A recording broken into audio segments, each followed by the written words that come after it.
4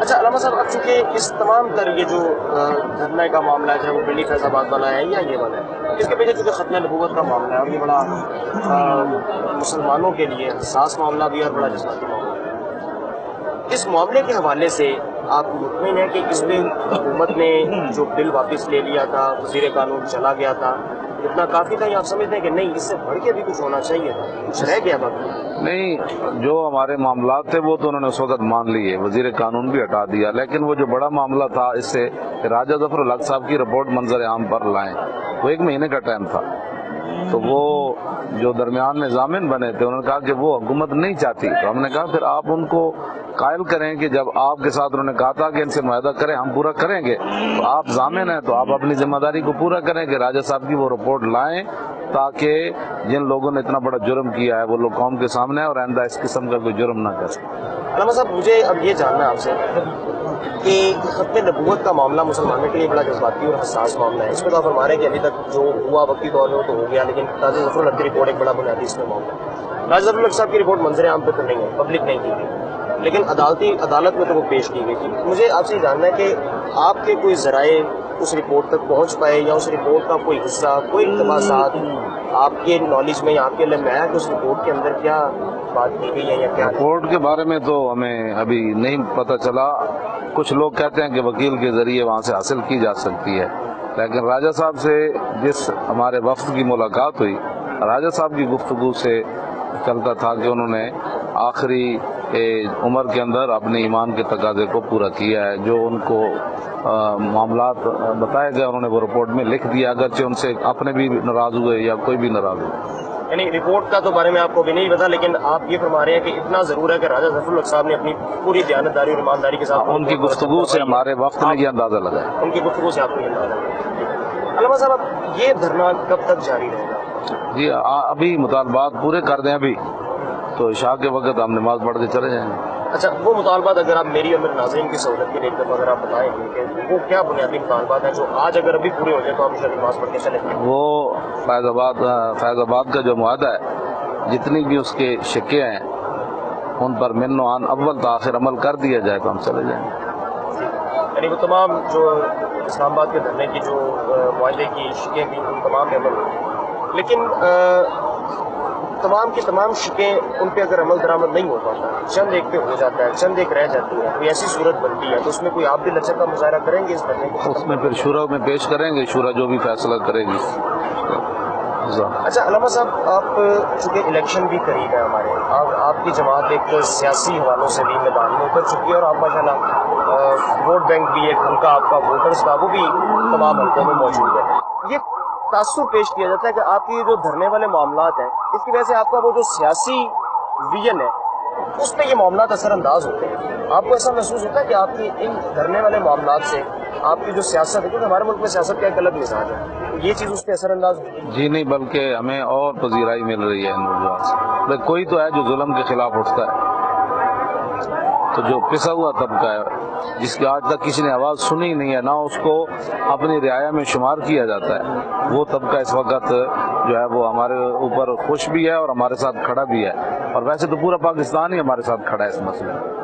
اچھا علامہ صاحب، ایک میں بصد معذرت آپ کے ساتھ چونکہ میں پہلے بھی 2-3 دفعہ نشست کر چکا ہوں، آج آپ مجھے پھکے محسوس ہوتے ہیں، آپ یہ دھرنے کی وجہ سے تھکاوٹ ہے؟ نہیں، تھکاوٹ نہیں ہے بالکل، ویسے میں ماضی سے ہٹ کے آپ مجھے قدرے ڈاؤن محسوس ہوں۔ اچھا، پھر ہو سکتا ہے کچھ ایسی بات ہو، لیکن میں نے آج ساتھیوں کو بتایا کہ اب تو میری صحت جو ہے کچھ دنوں جو میں نے بہت زیادہ سفر کیے تو یہ مجھے آرام کا موقع مل گیا، تو اب ہو سکتا ہے وہ آرام کی وجہ سے میری تھکاوٹ ہوئی ہو، جب بھی آرام تھا تو اس وقت نہیں ہوتی تھی، یہ ممکن ہے۔ اچھا علامہ صاحب، مجھے ایک بریک کی جانی پڑنا ہے، ہم بریک سے واپس آتے ہیں تو سلسلے کو ناظرین پھر سے بریک کے بعد واپس آئیں گے ساتھ میں۔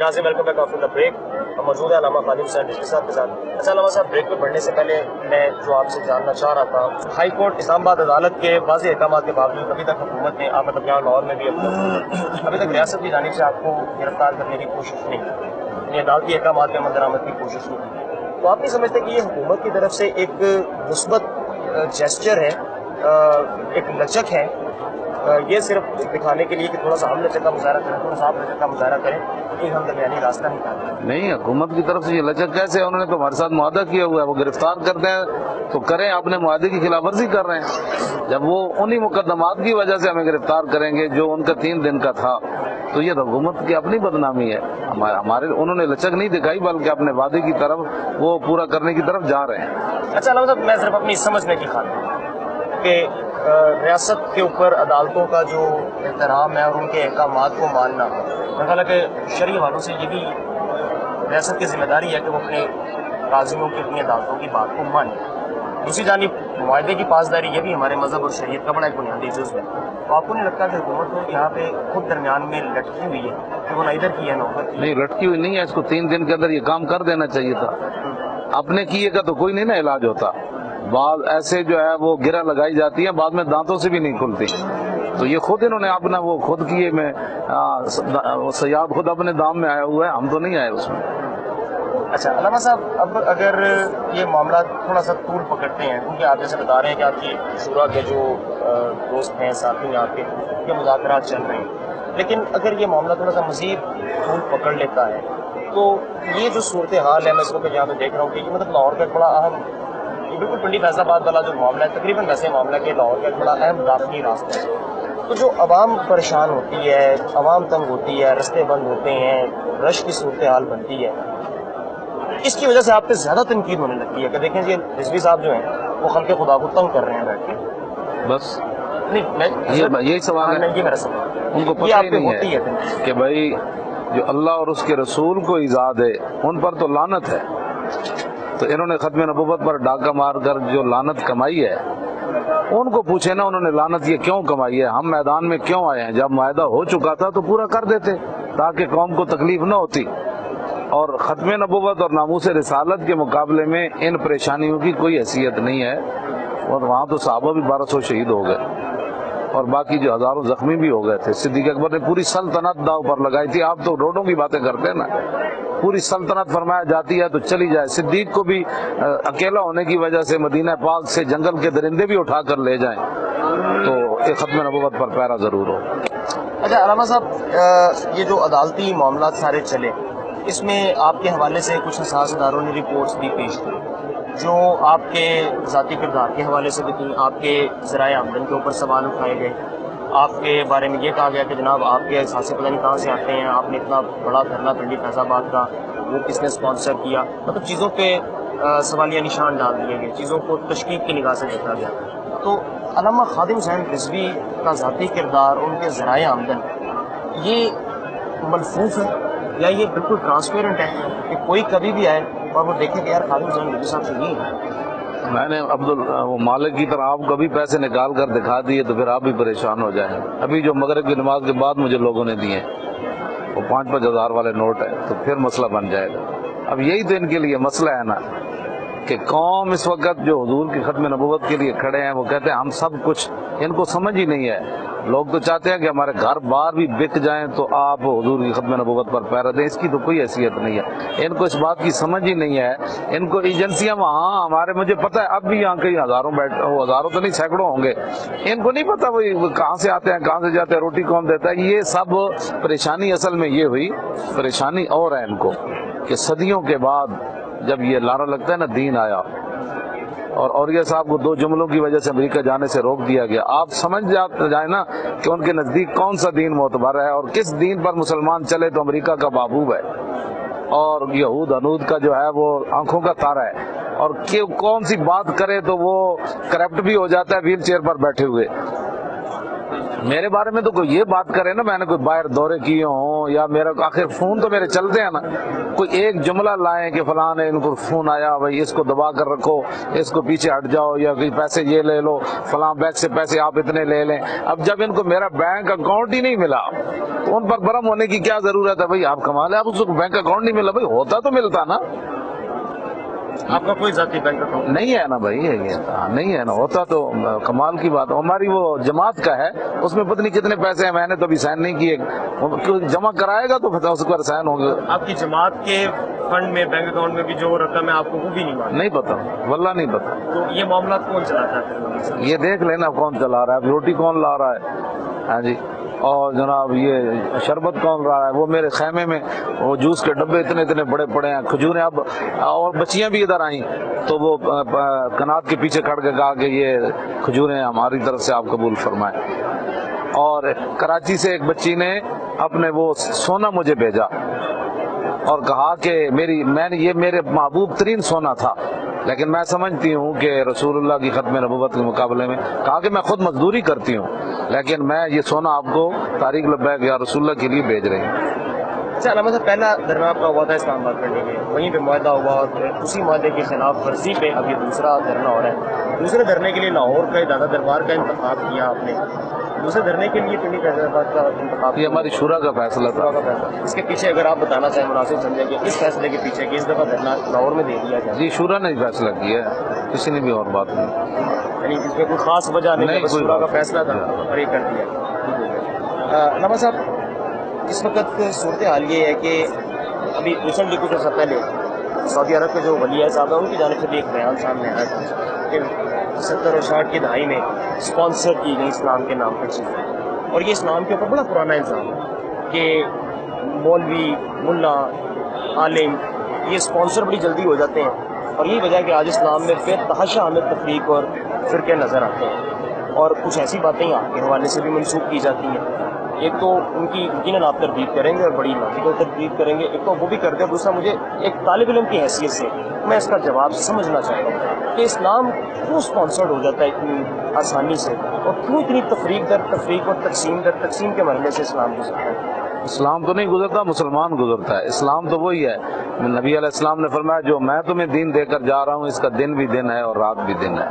ٹھیک ہے، اسلام کے جو ماننے والے ہوتے ہیں نا وہ ممکن ہے پھسل جاتے ہوں، لیکن ہم تو جس دن پہلے دن جہاں پر کھڑے تھے آج بھی وہیں کھڑے ہیں. اگر کسی کو ہمارا پھسلنا کہیں نظر آیا تو وہ ہماری رہنمائی کرے تاکہ ہم سیدھے ہو کر کھڑے ہو جائیں.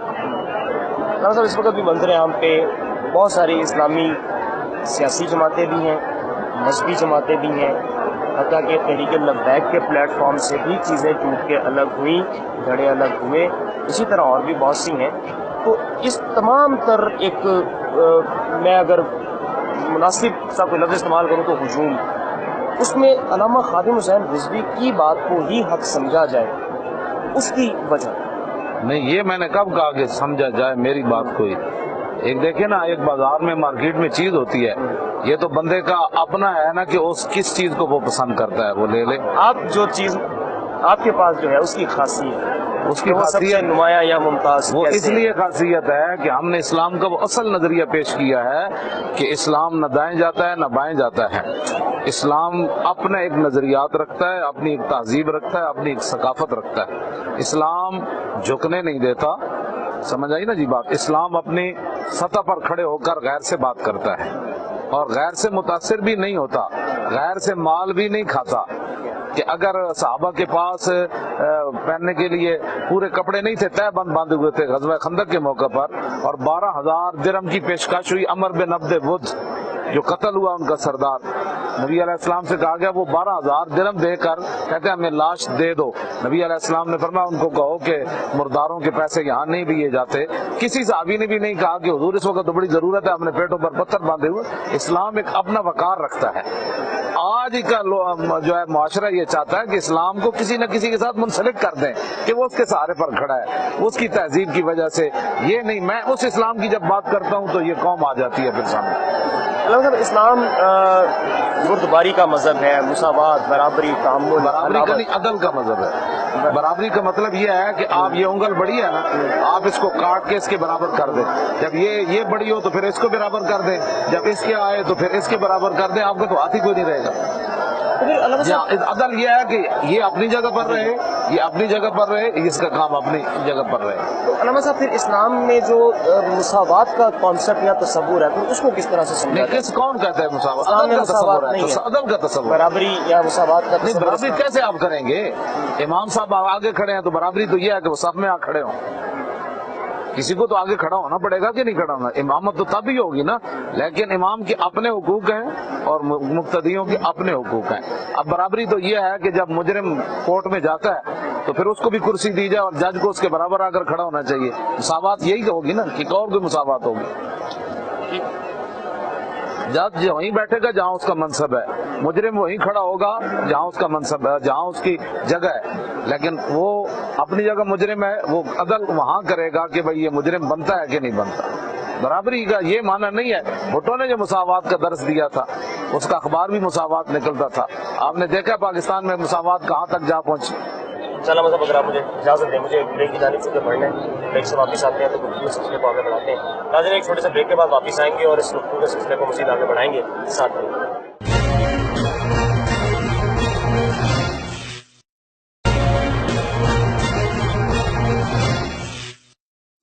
Welcome back after the break once again in the programme. Allama Khadim حسین رضوی صاحب ہمارے ساتھ آج موجود ہیں.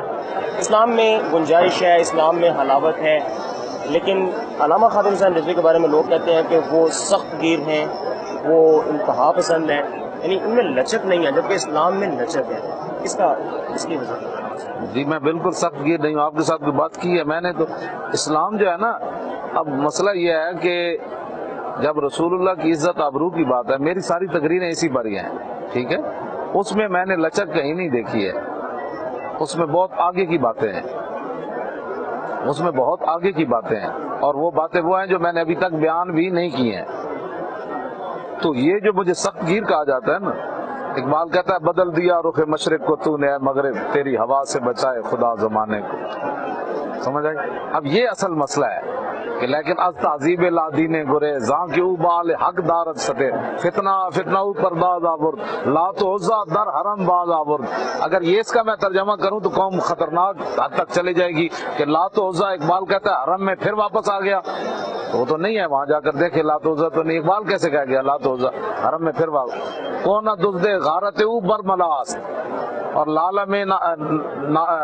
لالمی نالت کہ داغ من کجاس. اقبال کہتا ہے یہ اتنی ظالم تہذیب ہے یورپ کی کہ یہ داغ پھول کا داغ بھی چرا جاتی لے جاتی ہے اور بندہ دیکھتا رہ جاتا ہے، وہ داغ بھی لے گئی.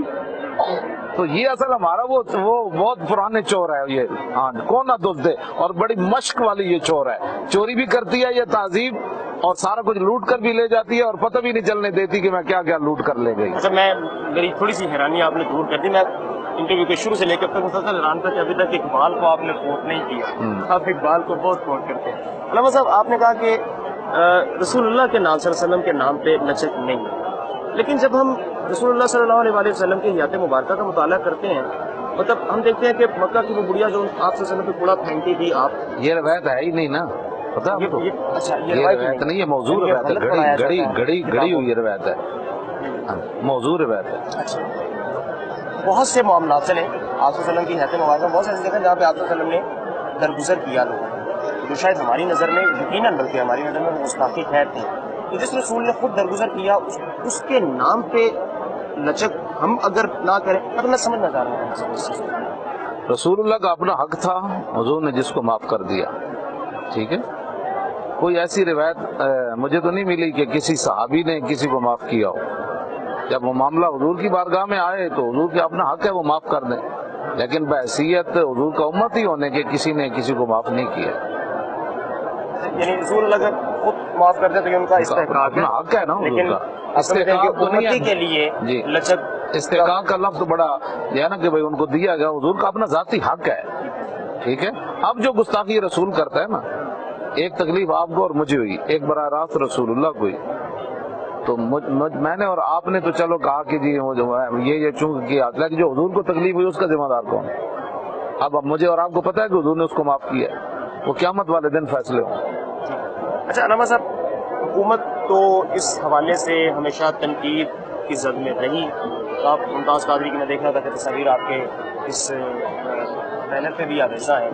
ممتاز قادری کو عدالت کی جانب سے سزائیں سنائی، لیکن میں عدالت کا احترام دل میں رکھتے ہوئے اور اس ملک کا ایک شہری ہونے کے تحت جو ایک آئین مجھے حق دیتا ہے ایک سوال کرنے کا، سمجھنے کے لیے کہ اپنا وہ حق استعمال اس وقت کر رہے ہیں۔ آپ حکومت پہ تو تنقید کرتے رہے کہ انہوں نے ممتاز قادری کو سزا دے دی، لیکن آپ نے کبھی اس عدالت پہ بات نہیں کی کہ جنہوں نے ممتاز قادری کو سزا دی، پھر کیا ہمارے قانون میں کوئی جول ہے جس نے ممتاز قادری کو پھانسی کے پھندے تک پہنچا دیا؟ مطلب اکیلی حکومت ہی کیوں اس میں ہم نے تو سب کو کہا تھا بھائی، جب ہمارے وکیل پیش ہوئے انہوں نے حضور کے 11 فیصلے پیش کیے تھے، تو انہوں نے حضور کے وہ فیصلے پڑھے ہی نہیں ہیں، تو ہم تو اس وقت سے کہہ رہے ہیں کہ بھائی ان کو حضور کے فیصلے پڑھنے چاہیے تھے اور حضور کے فیصلوں کے مطابق فیصلہ کرنا چاہیے تھا۔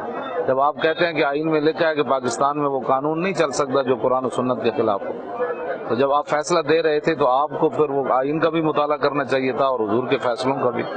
اور وہ نذیر اختر صاحب جو وکیل ہیں وہ اس بات کے گواہ ہیں، تو انہوں نے ہمارے ان فیصلوں کو کھولا تک نہیں ہے۔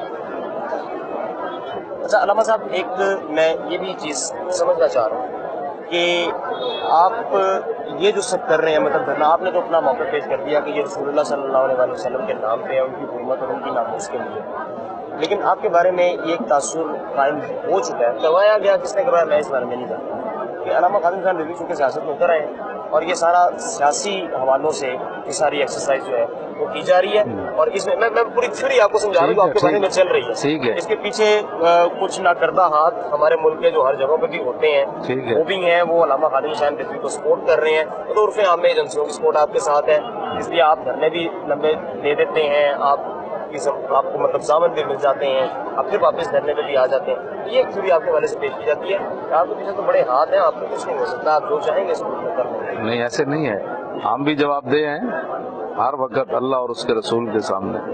یہ تو ہم قانون یہاں لانا چاہتے ہیں کہ جس کے اندر حضرت صدیق اکبر سے بھی پوچھا جائے، حضرت فاروق اعظم سے بھی، عثمان غنی سے بھی، حیدر کرار سے بھی، تو اس میں کوئی ویسی بات نہیں ہے، کوئی ہمارے ساتھ ایجنسی نہیں ہے۔ ہاں ایک پاور ضرور ہے، وہ رسول اللہ صلی اللہ علیہ وسلم کی نگاہ کرم ہے کہ ہم ان کی عزت آبرو کے لیے نکلے ہیں، اور اسلام میں بڑا غیرت والا ایک مذہب ہے، ایک جملہ بھی کوئی اس کے بارے میں دل سے کہہ دے تو وہ اس کا قرض اتار کر چھوڑتا ہے۔